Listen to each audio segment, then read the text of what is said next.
আসসালামু আলাইকুম বন্ধুরা। মানুষের সত্যিকারের শক্তি তার পেশিতে নয় বরং মস্তিষ্কে থাকে, আর সাফল্য আসে ধৈর্য বিনয়ের মাধ্যমে, তাড়াহুড়ো ও অহংকারের মধ্যে নয়। কিন্তু আমাদের বন্ধু জাফর কি তা জানে? আর সে কি পারবে তার শক্তিকে সঠিকভাবে কাজে লাগাতে? এটাই জানব আমরা আমাদের আজকে গল্পে। আরবের সবুজ শ্যামল এক নগরীতে বাস করত জাফর নামক এক বালক।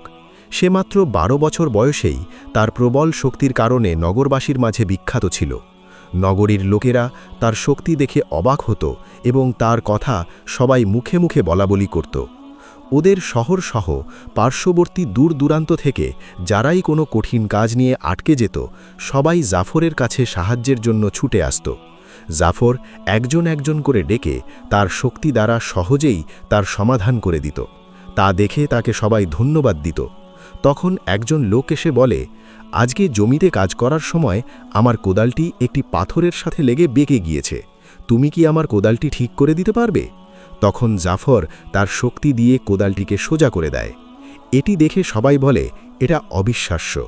কিন্তু যখন জাফরের শক্তির খ্যাতি চারিদিকে ছড়িয়ে পড়ল, সে অহংকারী হয়ে উঠল আর সবার সামনে দাম্ভিকের মতো চলাফেরা শুরু করল। সে মনে মনে অহংকারী হয়ে উঠল। এটা দেখে লোকেরা বলতে শুরু করল, ছেলেটা অনেক অহংকারী হয়ে গিয়েছে, আগে তো ভালোই ছিল। তখন জাফরের কাছে একটি ছোট্ট ছেলে আসে। সে বলে, আমার মায়ের এই আংটিটা বাঁকা হয়ে গেছে, এখানে অনেকেই দেখিয়েছি কিন্তু কেউই সোজা করতে পারছে না, তুমি একটু দেখো না। তখন জাফর আংটিটি দেখে বলে, আমি এটাকে আগের মতো করে দিতে পারবো, কিন্তু তুমি কি এর কোনো মজুরি এনেছ? তখন ছেলেটি বলে, আমার কাছে তো কোনো মুদ্রা নেই, বিশ্বাস করো জাফর ভাই। তখন জাফর অহংকারী স্বরে বলে, তাহলে যাও অন্য কোথাও গিয়ে করাও।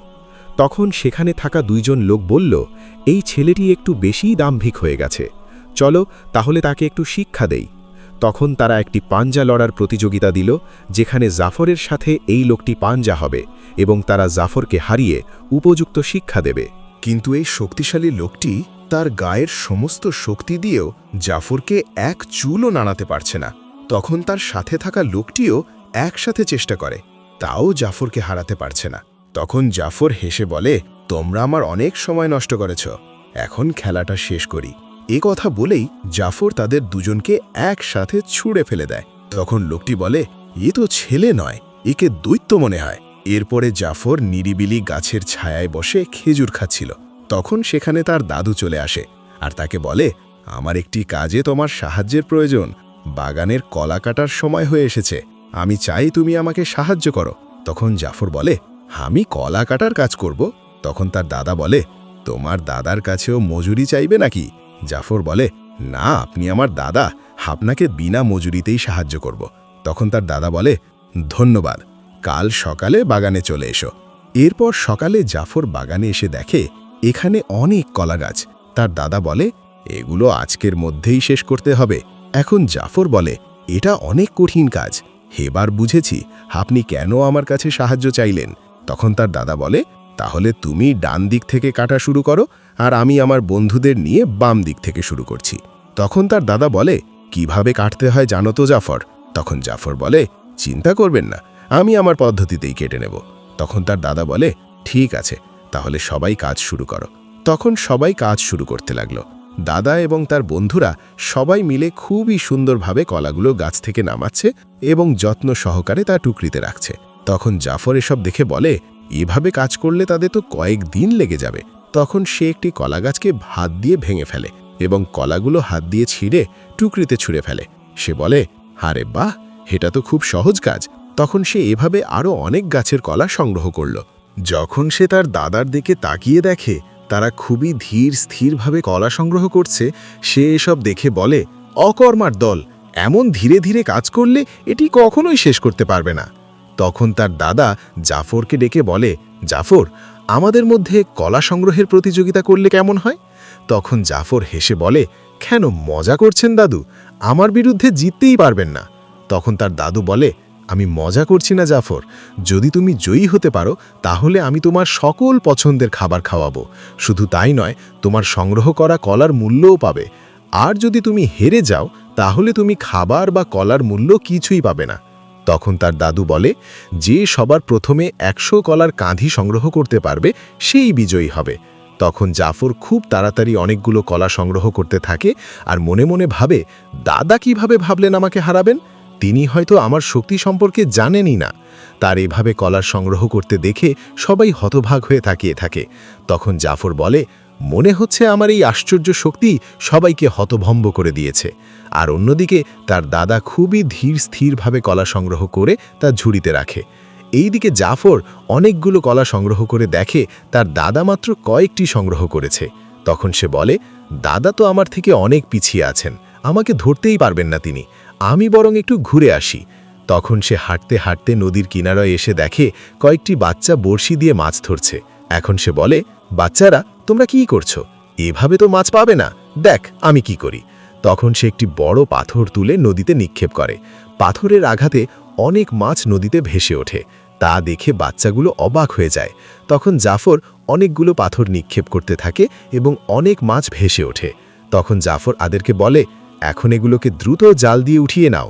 তখন ছোট মেয়েটি বলে, আপনি কি দাদুর বাগানের সব কলা পেড়ে ফেলেছেন? তখন জাফর বলে, আমি তো এটা ভুলেই গিয়েছি।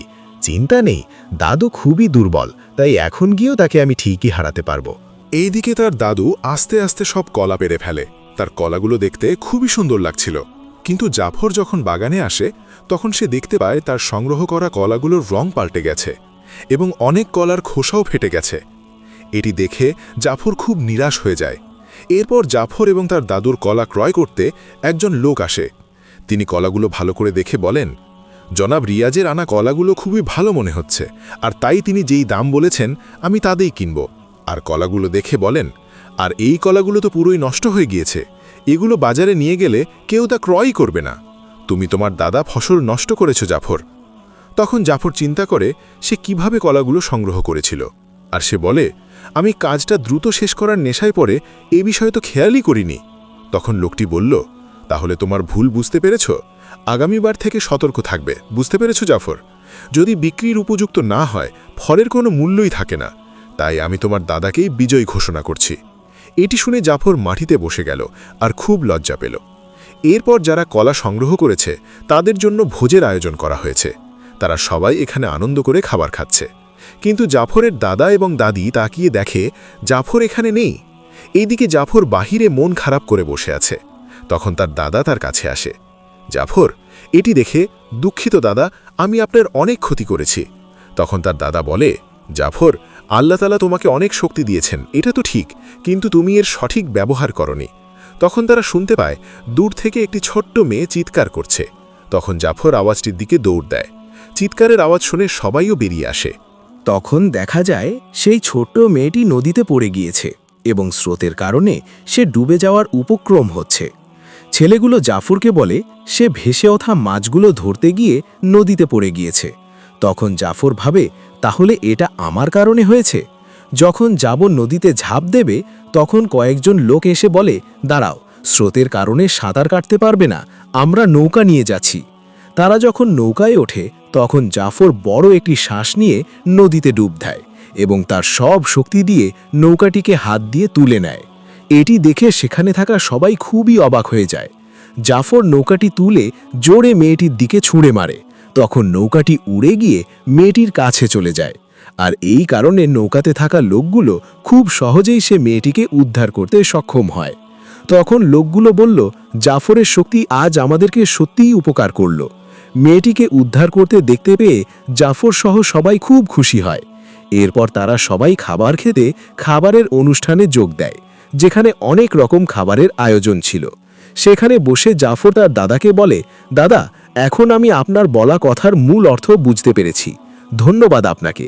তখন তার দাদি একটি খাবার নিয়ে আসে এবং জাফরকে বলে, তোমার পরিশ্রম বৃথা যায়নি, তোমার সংগ্রহ করা কলা দিয়েই এইটা বানিয়েছি। তখন জাফর বলে, সত্যিই? তার দাদি বলে, এই নাস্তার জন্য সেগুলি ঠিক ছিল। এরপর তারা সবাই মিলে আনন্দ করে খাবার খেল। বন্ধুরা, এভাবেই জাফর তার ভুল বুঝতে পারে। মানুষের শক্তি আল্লাহ প্রদত্ত একটি নিয়ামত, অতএব মানুষের উচিত এটা ভালো কাজে ব্যবহার করা।